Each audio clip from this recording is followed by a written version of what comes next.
こんにちは。マージーチャンネルのマーです。今回は Android と iOS のどちらでも使用できる動画編集アプリ Bro をお伝えしたいと思います。Bro は初心者でも直感的にクオリティの高い動画を作り YouTube に投稿することができます。今回は Bro について動画編集の流れに沿って最初の作業から最後の作業までをお伝えしていこうと思います。その中で全体感をつかんでいただければと思っています。今まで部分的な説明を聞いてよくわからなかったという人でも動画編集の流れに沿って解説していきますので、より理解していただけると思います。きっとこの動画を見終わった頃には、Bro で動画編集する中で自然にいろいろな機能を使えるようになっていると思います。もちろん機能についての説明は一つずつ丁寧にお伝えしていきますのでご安心ください。後半にはクロマキー合成でのワイプの作り方といろんな素材を使って追跡機能を試したいと思います。それでは本編へ進みます。こんにちは、マーです。今回はスマートフォンで動画編集できる Bro アプリについて解説したいと思います。それではまず Bro のアプリをタップしてください。このような画面になります。新しいプロジェクトというボタンを押してください。皆さんのスマホに保管している動画の素材とか写真の素材が出てきます。皆さんの好きな映像を使ってください。私は今回はこちらの動画を使いたいと思います。動画を選択して押すと画面の下の方に選んだ動画が出てきます。この動画で間違いなかったら右下のボタンを押してください。次にこのような設定項目画面が出てきます。この画面の中の比率っていうのはアスペクト比のことを言っています。このアスペクト比は画面の縦と横の比率を表しています。16対9っていうのは横が16、そして縦が9という意味です。YouTube の動画投稿は16対9に、Instagram の動画に投稿するんだったら1対1を選びます。TikTok だったら9対16を選びます。今回は YouTube への動画投稿という設定で16対9を選んで押します。動画の配置は今回は埋めるで大丈夫です。OK だったら画面のプロジェクト作成矢印のボタンを押します。このような画面が切り替わりました。これが Bro のワークスペースになります。これから皆さんが動画編集をするにあたって、ここの画面で編集をしていくことになります。これからワークスペースについて学んでいきます。この画面は皆さんがこれから動画編集をやっていく場所となります。画面下半分のスペースはタイムラインと呼ばれています。タイムラインというのは簡単に言ったら動画編集をする際の作業机となります。この机の上にこれから皆さんは作業していく写真や動画、音楽や効果音を上に並べて作業していきます。今、この画面の上の方に動画が並んでいます。この動画を再生したいときは、この左上の再生ボタンを押してみてください。これで動画が再生できます。こんにちは。止めたいときは、もう一回押すと動画を止めることができます。最初のスタート位置に戻したいときは、こちらの左上にあるこのマークを押してください。これで戻ります。逆に動画の最後に持っていきたいときは、こちらの右上のこのボタンを押してみてください。再生ヘッドを最後に持っていくことができます。再生ヘッドとは何かというと、今画面上に赤い線の位置がありますよね。この赤線を動かすことで再生する位置を決めることができるんです。この赤線はポインターとも呼ばれています。こういう風に動かして再生する位置を動かすことができます。この再生ヘッドの動かし方は指一本で左右に動かすことで決めることができます。こんな感じで操作することができます。一回再生ヘッドを最初に戻しますね。もう一つなんですけど、再生時間を見たいときは、こちらのところに 00.0000 って書いているんですが、これが再生時間になります。一番左が分数、そして真ん中が秒、そして最後の右側がフレームレートとなります。この後ろの部分を秒と勘違いしている人がいますが、ここはフレームレートとなります。わかりやすいように、この動画を一回コマ送りにしたいと思います。コマ送りにするには、下の方にあるここを押すと、2、3、4、5、6、7、8、9、10となります。ここをずっと押してみると、28、29、30で1秒となります。フレームレートとは、今回動画の1秒間に30枚の写真からできているという意味だと理解してください。もう少しわかりやすく説明するために、もう一度押してみますね。2、3、4、5、6、7、8、28、29、30になったら、1秒になったら、1秒間に30枚の映像写真が何枚も重なって動画を滑らかに動かしているんですね。このようにコマ送りすることができます。このコマ送りで編集位置を探すことができます。次はカット編集をやっていこうと思います。カット編集とは何かっていうと、あーとかとかとかいらない言葉の部分やいらない画像をカットしてテンポよく会話や映像を進めていく大切な作業のことです。まずこのカットしていない映像をご覧ください。今回はこの動画を編集していきます。カットしていない映像なんですけど、で分かったと思うんですけど、出だしではいっていう言葉が入っています。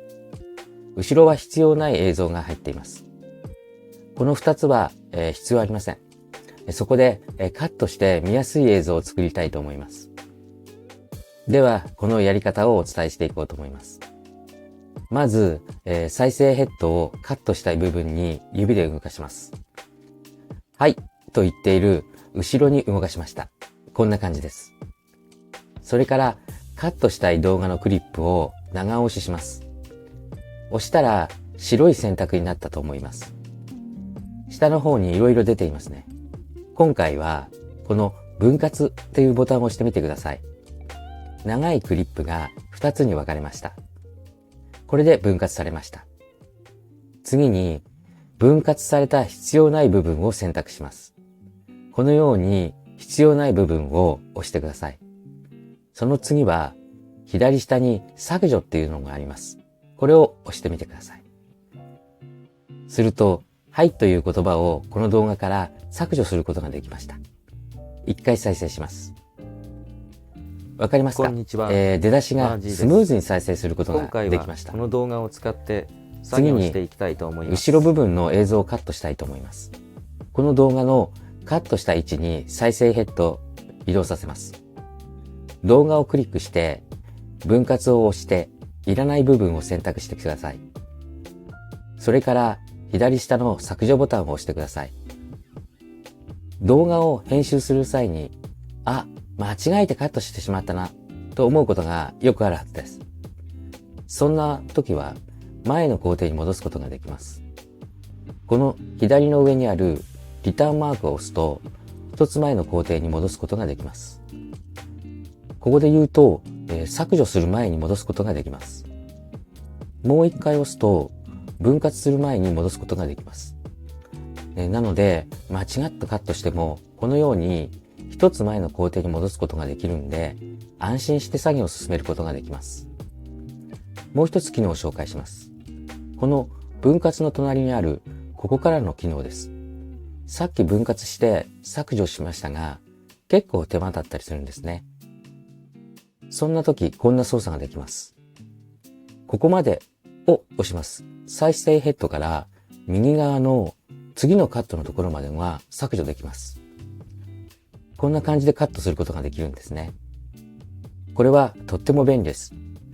皆さんがもしここからとかここまでがまだよくわからないなって思う方はまずは分割をやって削除ボタンでいいと思います。ここからとか、ここまでっていうのは慣れてきてから使っていけばいいと思います。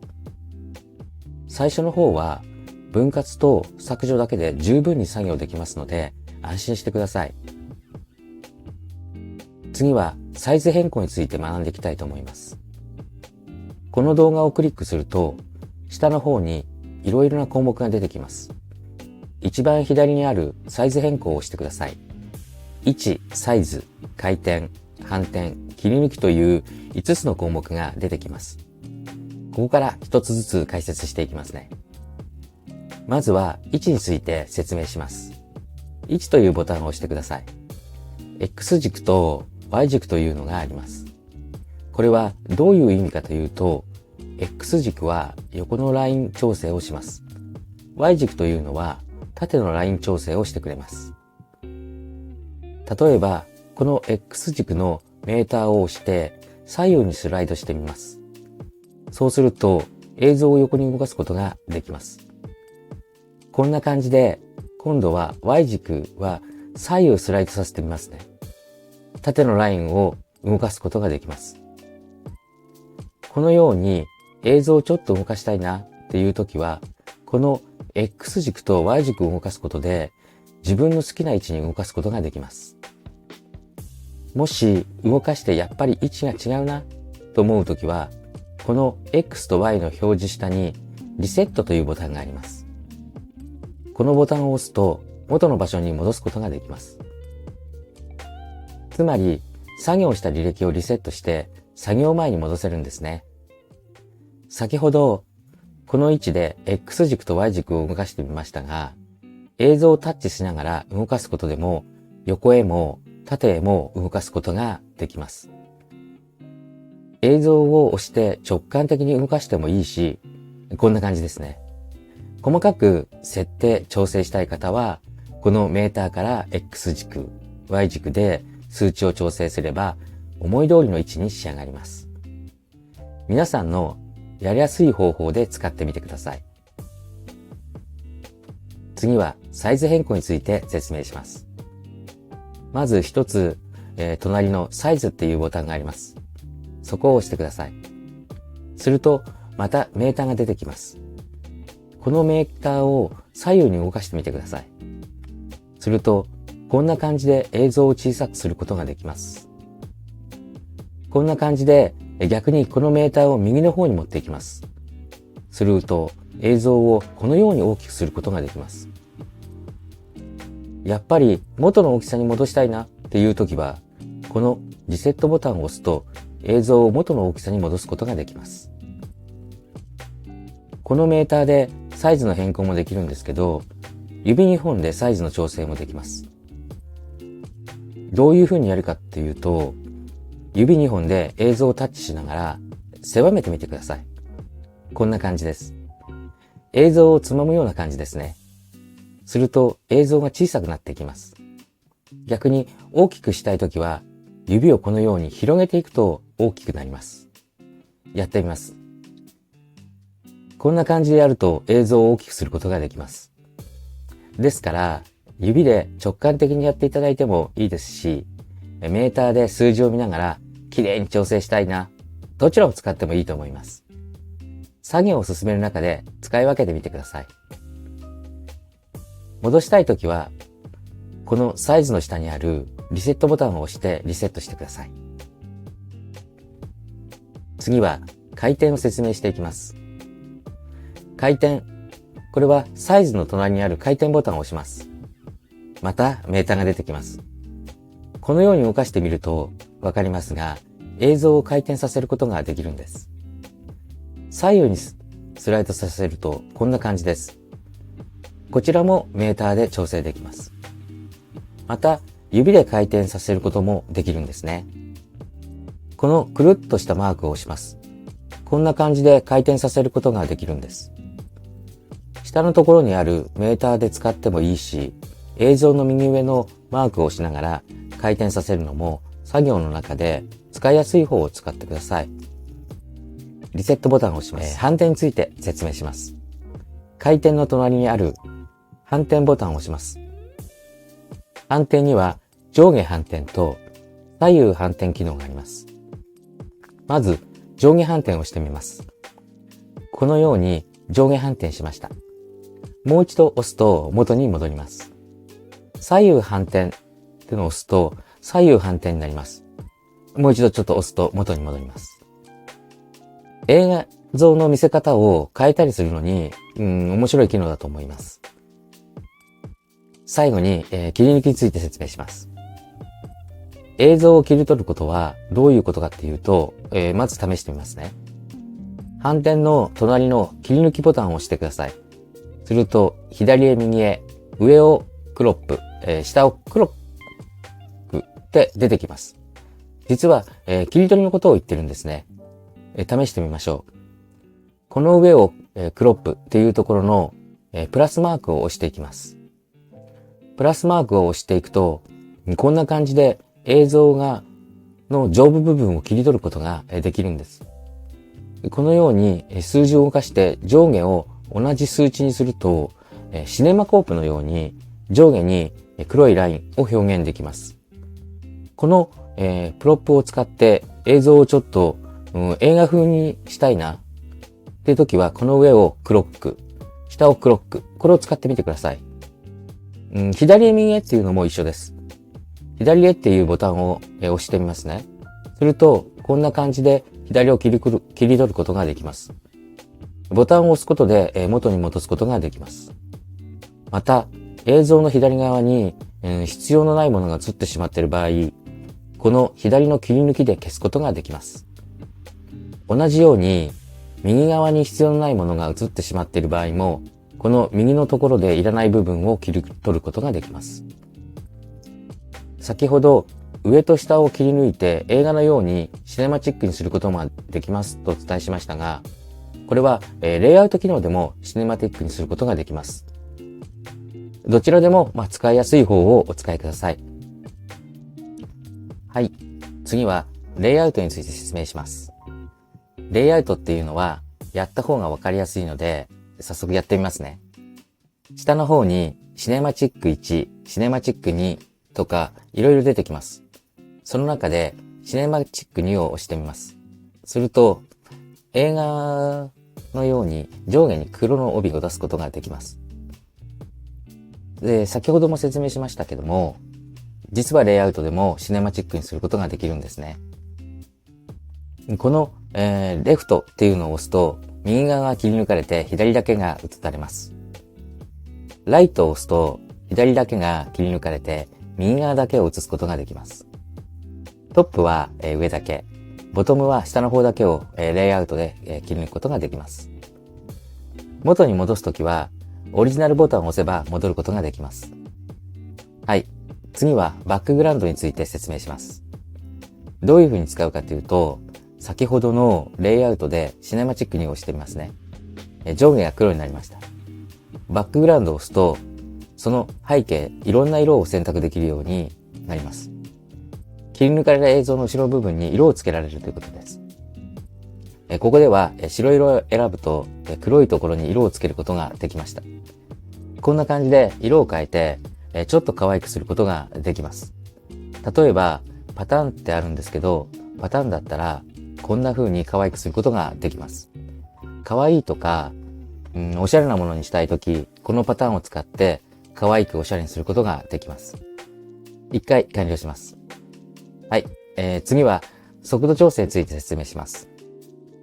この映像の再生速度を速くしたり、逆にゆっくり再生したいときに速度調整を使います。画面の一番下の方で先ほど使ったサイズの変更やレイアウト、バックグラウンドのボタンのところを右側にスライドしていくと、そこに倍速というボタンが出てきます。すると、いろいろなメーターが出てきます。2× とか 4× とか 8× とかがあるんですが、これは2倍速、4倍速、8倍速の意味となります。元に戻したいときは、この倍速の下にリセットボタンがあるんで、このリセットボタンを押すと元に戻すことができます。はい。次は、透明度について説明します。速度調整の隣にある透明度ボタンを押します。下の方にメーターがあるんですけど、これを左の方にスライドしてみます。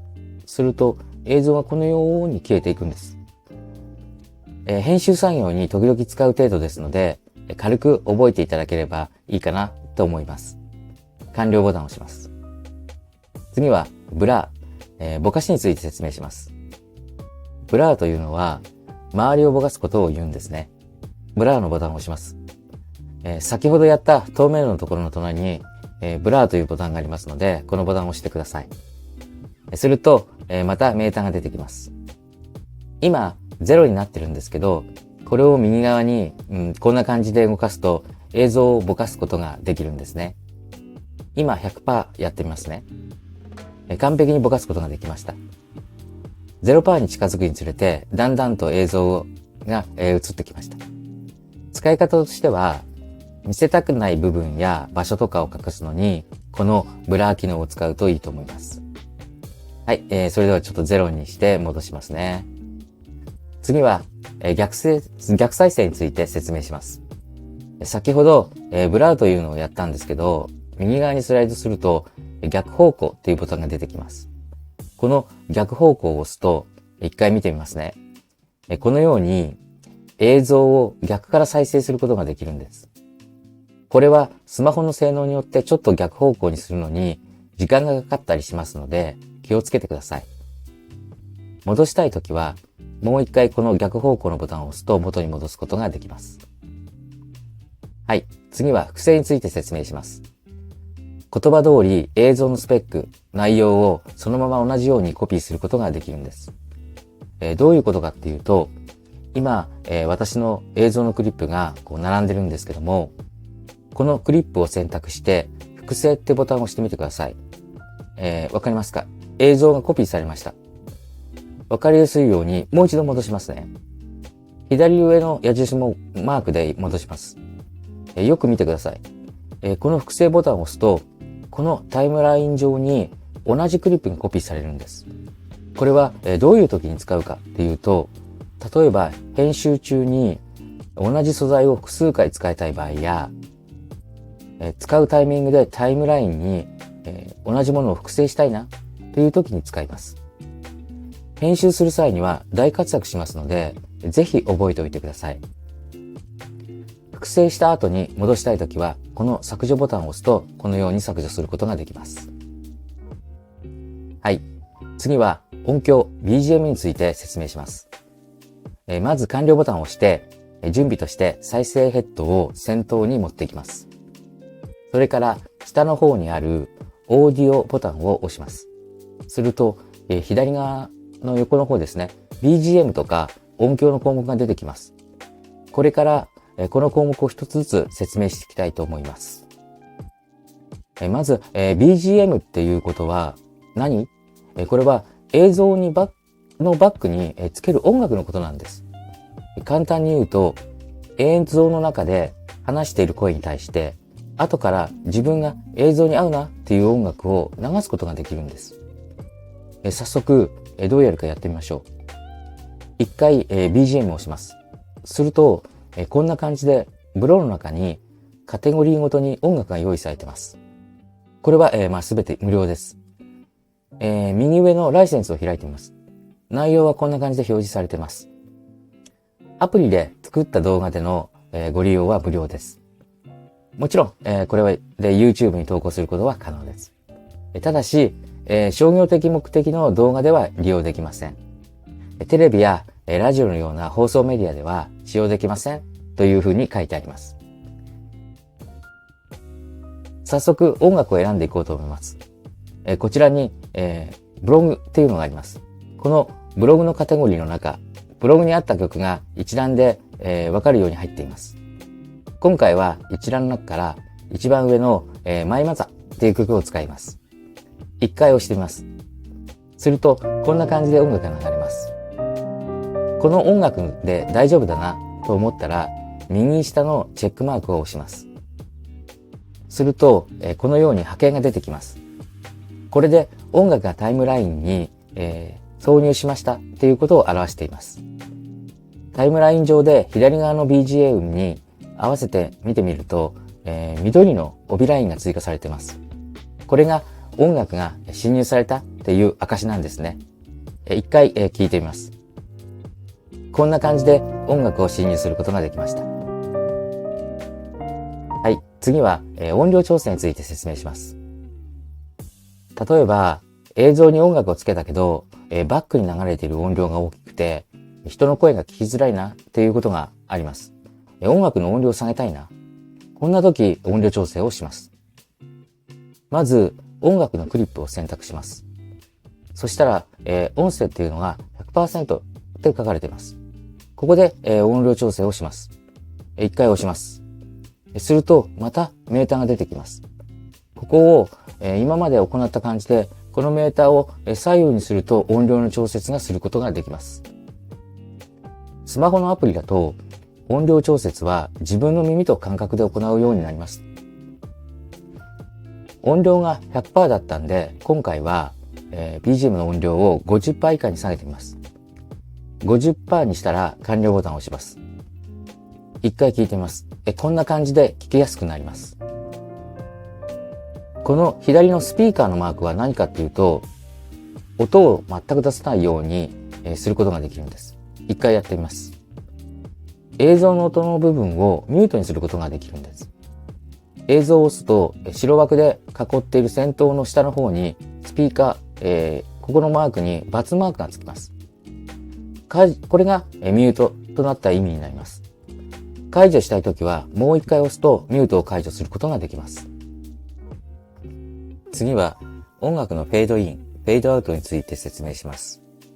下の部分で音量の隣にフェードっていうのがあります。このフェードっていうのは出だしで急に音楽が始まったり、映像の最後でプツンと止まってしまう、聞きづらさを、こんなことを調整する機能なんです。調整してみます。フェードボタンを押すと開始と終了があります。今開始になっているのでフェードボタンを押しますね。急に音楽が始まらず、ゆっくりと音楽が始まるようになります。ゆっくり再生し始める時間も下のメーターで調節できます。今度は終了ボタンを押します。終了に切り替わります。フェードボタンを押してください。こちらで映像の最後、音楽のボリュームが小さくなっていき終了します。音響の編集では音楽のフェードイン、フェードアウトを使うとより映像の雰囲気が伝わりやすくなると思います。よく使うのでここはぜひ覚えてください。完了ボタンを押します。次は効果音について説明します。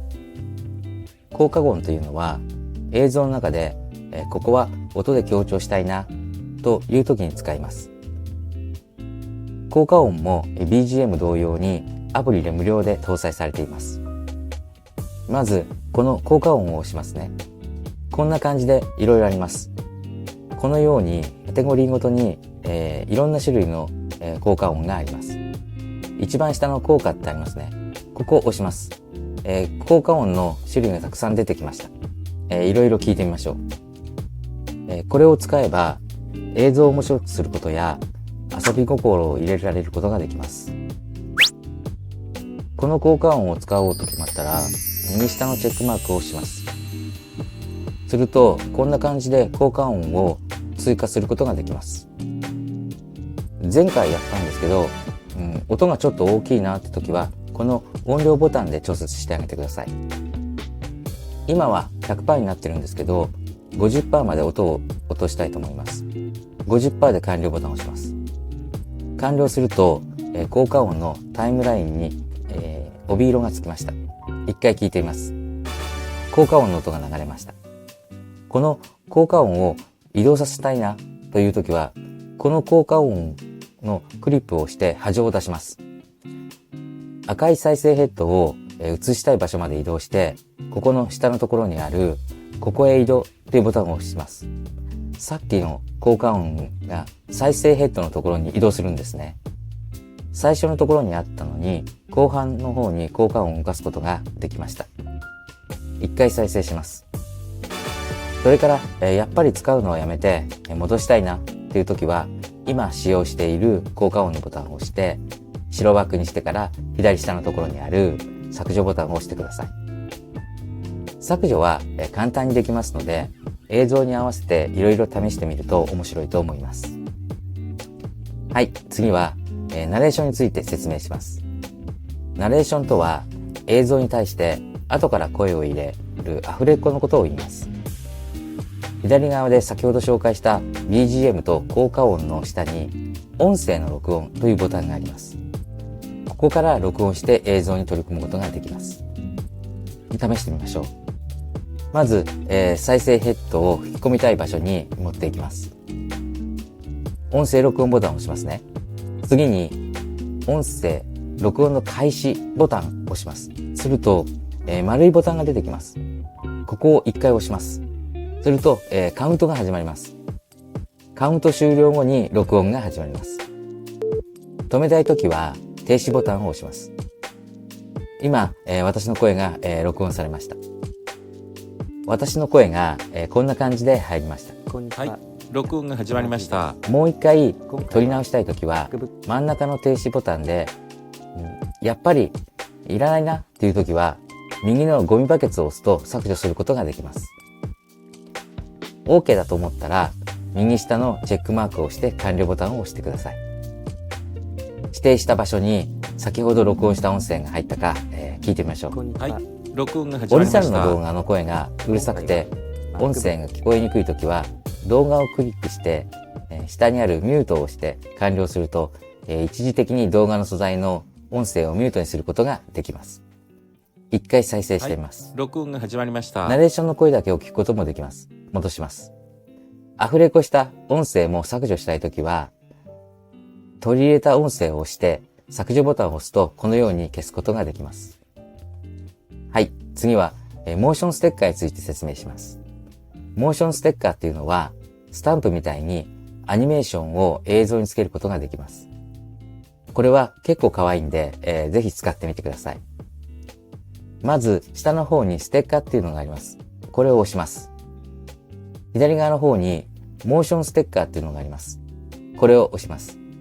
こんな感じで可愛いステッカーが出てきます。いろいろ試しに映像に貼ってみます。選んだステッカーが押されました。イメージと違うなという場合は、ステッカーの左上の×印を押してください。削除できます。では、ステッカーを決めて進めますね。まず、ステッカーを開きます。ダイアリーっていうのがあります。私は今回お花を選びたいと思います。結構可愛くて、気に入ってます。映像の中でこのステッカーの位置を動かしたいなと思います。移動させたいときはこのお花のマークを押して動かすことができます。サイズを大きくしたいときは右下に矢印を広げてあげるとこんな感じで大きくすることができます。回転させたいときは、右上の回転マークを回転させるとお花がこのような感じで、傾けていくことができます。サイズ、配置場所が決まったら画面右下のチェックマークを押します。色も下の編集ボタンの色でこのようにいろいろ色が変更できます。デフォルトっていうので元々の色に戻せますのでこちらちょっと押して完了ボタンを押しますね。下の方にいろいろ編集ボタンがあるんですけどよく使うのはサイズと色の変更と、複製ですね。複製っていうのはコピーしたい場所や位置に同じ素材を複製ボタンを押すことでコピーできるんです。完了ボタンを押します。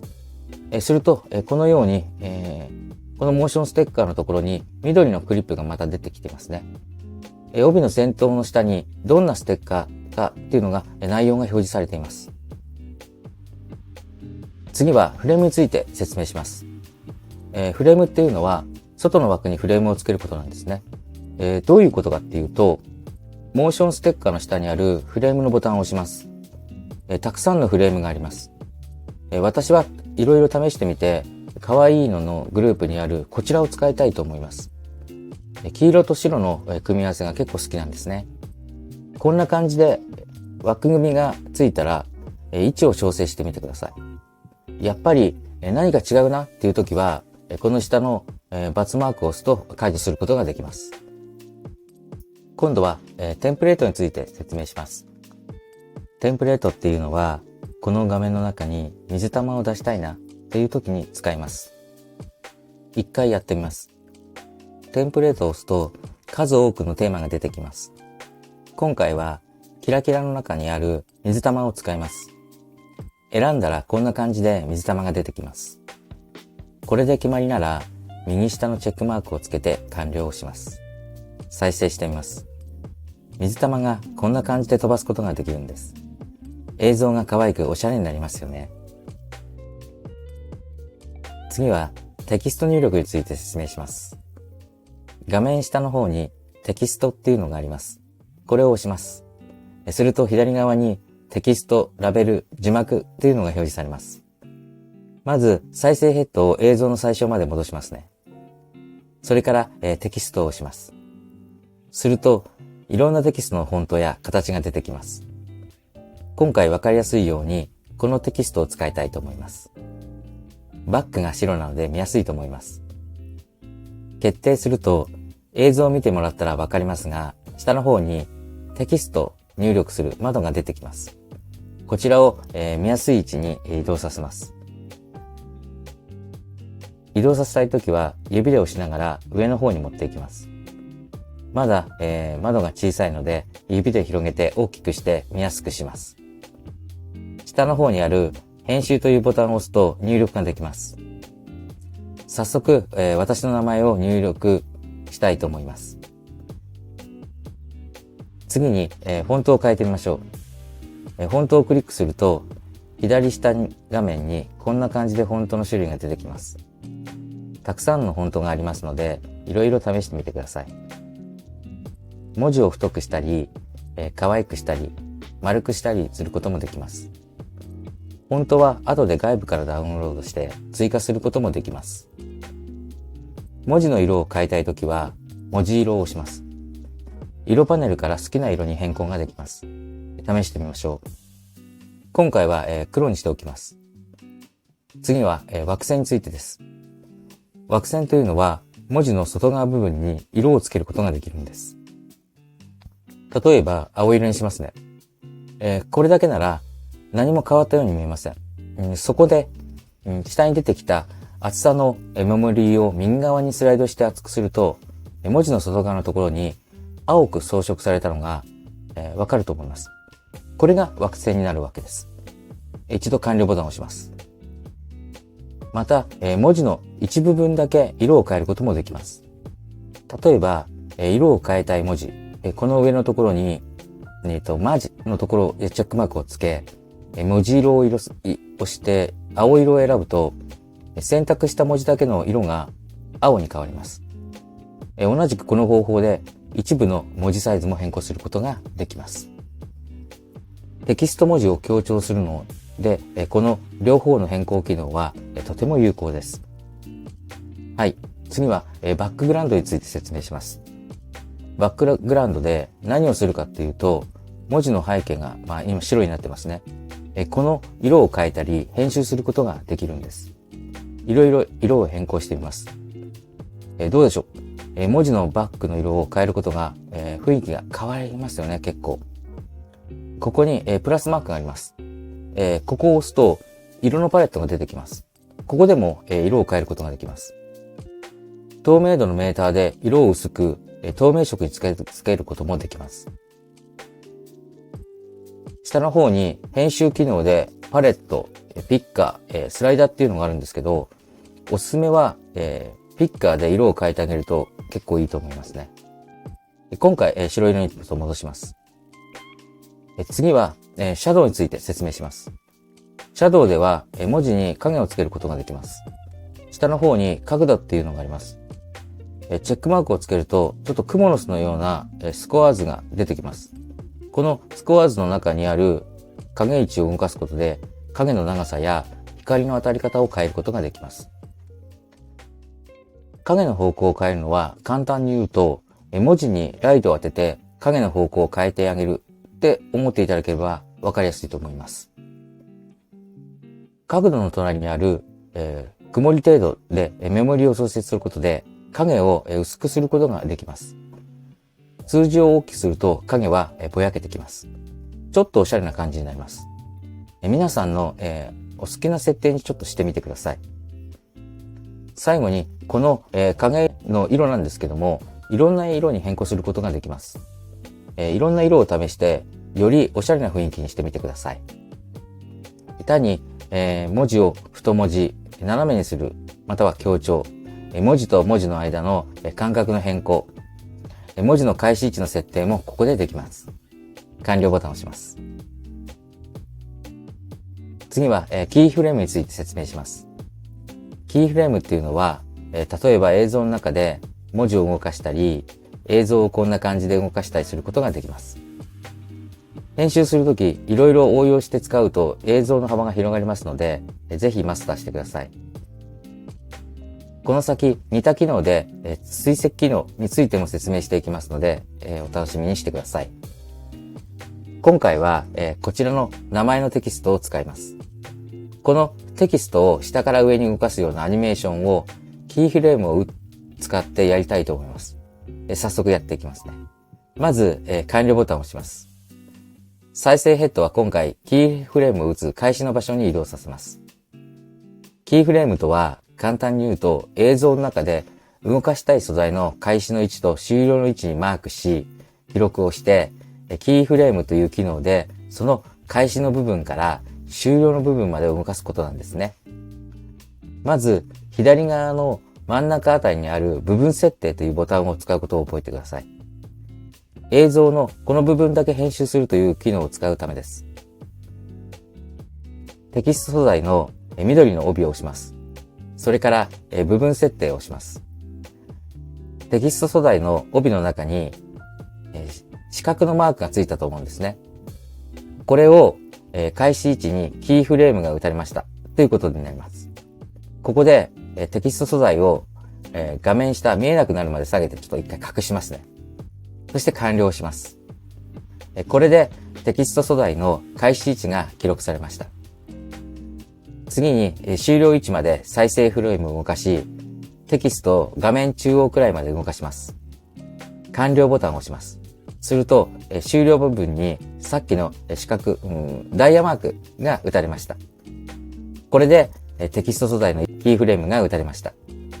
これでテキスト素材が開始から終了の位置まで動いていくという編集ができました。こんな感じで素材を動かすことができました。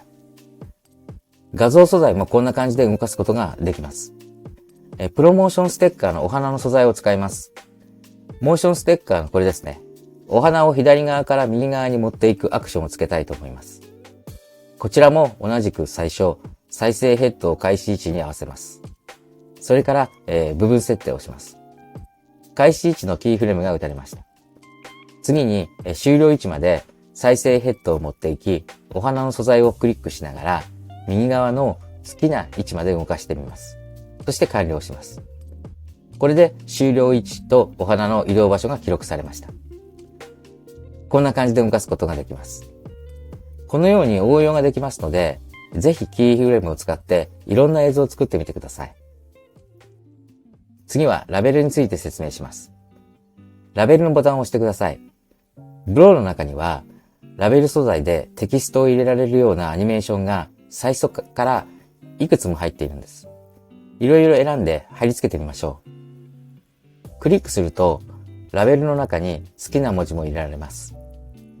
映像のタイトルやコメントを入れるとより映像の内容がわかりやすくなったり、ラベルによっては可愛くおしゃれにもなります。ラベルは結構面白いと思います。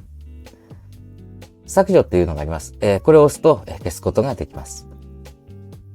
はい。次は、字幕について説明します。この字幕っていうのは何かって言ったら、映像の音声に沿って強調したい部分や、映像の下の部分に音声に沿ってすべての文字を表示するのに使ったりします。例えば、動画の中で喋ってることに対して字幕を出すことによって見ている人には分かりやすく伝えることができますね。今回は、私の映像にちょっと字幕をつけようと思います。一回再生してみます。こんにちは。こんにちは、マージーですと言ってます。ここに、字幕をつけたいと思います。再生ヘッドを、字幕をつけたい開始位置に合わせます。次に字幕を押します。すると、こんな感じで画面がアップします。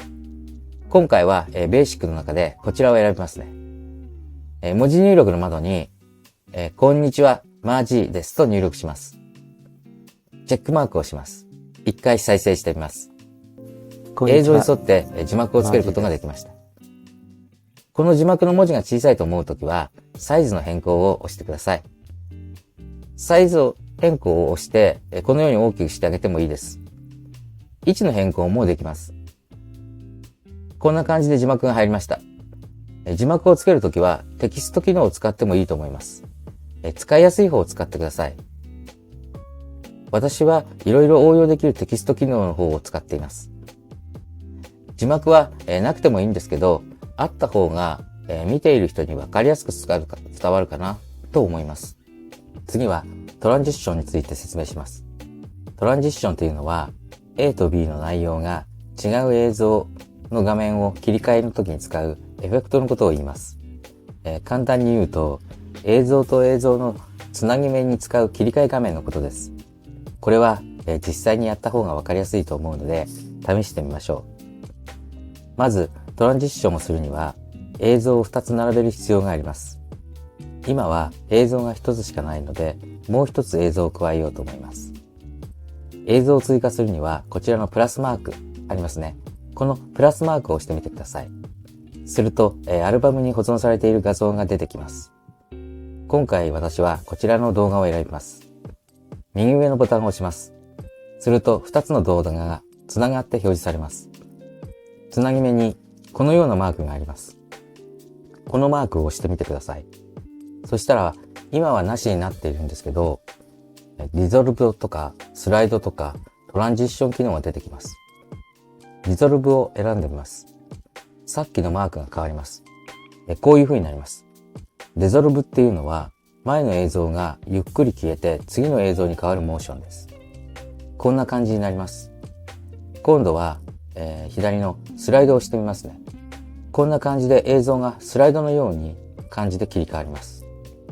やっぱりトランジッションをつけたくないときはこちらのなしのボタンを押します。完了します。次は映像の順番をちょっと逆にしたいなって時がありますよね。その時には並び替えをする必要があります。並び替えの方法はすごい簡単です。先ほど映像の読み込みの時に押したプラスマークの隣にあるブロックマークを押すと1と2の映像が順番に出てきます。並び替えたい時は動画を長くクリップをして順番を入れ替えます。OK だったらボタンを押します。今回は画面の切り替えで使えるトランジッションと動画の並び替えについて説明しました。はい、次は、ピクチャーインピクチャーについて説明します。ピクチャーインピクチャーとは映像の中にもう一つの映像を差し込むことです。画面下の方にある、ピクチャーインピクチャーのボタンを押します。PIP って書いてありますね。左側に画像、GIF、動画の項目が出てきます。今回は動画を映像に入れたいと思いますので動画を押します。自分の動画アルバムが出てきました。こちらの映像を読み込みたいと思います。この画像を押します。すると映像の中に今選んだ映像が入りました。映像内で読み込んだ映像を動かしたいときは指でこのように動かしたり、この下の方にあるサイズ変更の位置を使って XY 軸を動かしてもできます。サイズも同じように変更できます。OK だったら完了ボタンを押します。こんな感じで映像を差し込むことができました。はい。今回はクロマキー合成について説明します。クロマキー合成っていうのは、つまり合成を作ることなんです。私の後ろにグリーンバックをつけて加工することで違う場所の風景に私の姿を映し出すことができます。使う機能は PIP とクロマキー合成を使って構成できます。PIP はピクチャーインピクチャーですね。例えば私がハワイにいる映像を合成で作ることもできたりします。テレビなどで左下に出てくるテレビ番組の解説をしている丸く囲まれたワイプ映像がアプリの中でできてしまうんですね。今回はピクチャーインピクチャーとクロマキー合成を使ってワイプを入れる方法をお伝えしたいと思います。まず映像を解説する動画を撮影し、アルバムに保存します。後から映像に合わせて編集できますので安心してください。ブローを開け、アルバムから使用する映像を選んでください。次に画像下のステッカーを押してください。左側に出てきた項目の中からフレームを押してください。ベーシックから丸抜きのフレームを選びます。映像の使いたい大きさに合わせてサイズ調整します。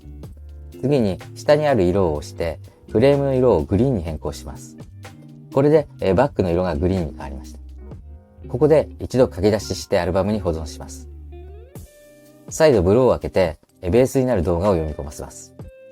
ピクチャーイン機能を、押して今度は差し込みたい先ほど作成した保存した映像を選択します。この映像を黒巻き合成したいと思います。緑色の背景映像をタップします。その後、画面下の黒巻き合成をします。円のマークが出てきたら、円の色を抜きたい色に合わせて完了します。これで背景の緑色が抜けて、ワイプ映像と背景が一体化しました。これで完成です。黒巻き合成がうまくいかないときは、ここの下にあるサイド明るさ、色調のメーターで調整すると、いらない部分を削り取ることができると思います。はい。次はフィルター機能について説明します。このフィルターっていうのは色味を変化することを言います。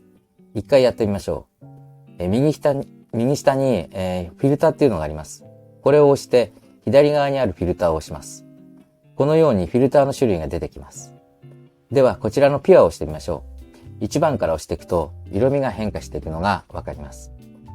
このムードを押すとこんな感じで淡い絵を作ることができます。他にも、モーニングだったら、爽やかな色味になり、アフタヌーンティーでは夕焼けっぽい赤み色の色になります。ナイトは、薄暗い夜のイメージって感じになりますかね。調整したいときはこの上のメーターをスライドすると色味をちょっと強くしたり弱くすることもできます。元の自然な色に戻したいときは左下のバツマークを押して戻してください。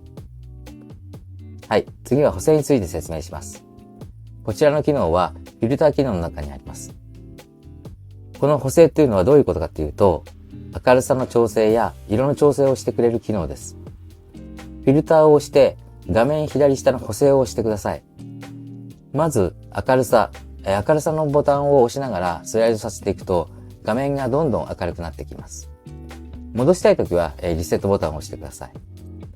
次は対象っていうところです。明るいところと黒いところのメリハリをつけてくれます。左の方にスライドして数字を下げていくとフィルターがかかったような感じになります。逆にこれを数字を上げていくとですね、明るいところと暗いところの差がメリハリがはっきりとします。サイドです。サイドは色の濃さを表しています。右の方に数字を上げていくとどんどん色が強くなっていきます。逆に数字を下げていくと色が抜けていき、白黒の映像っぽくなっていきます。次は温度のところです。数字を上げていくとオレンジ色っぽくなって、暖かい色になります。逆に下げると青くなってちょっと冷たい感じの色になります。次は色合いです。右の方に数字を上げていくと、紫っぽくなって数字を下げると黄色っぽくなります。温度と色合いでホワイトバランスの調整が可能です。例えば、黄色にかかった白い壁を真っ白な壁にしたいなということもここでできます。はい、次はシャドウです。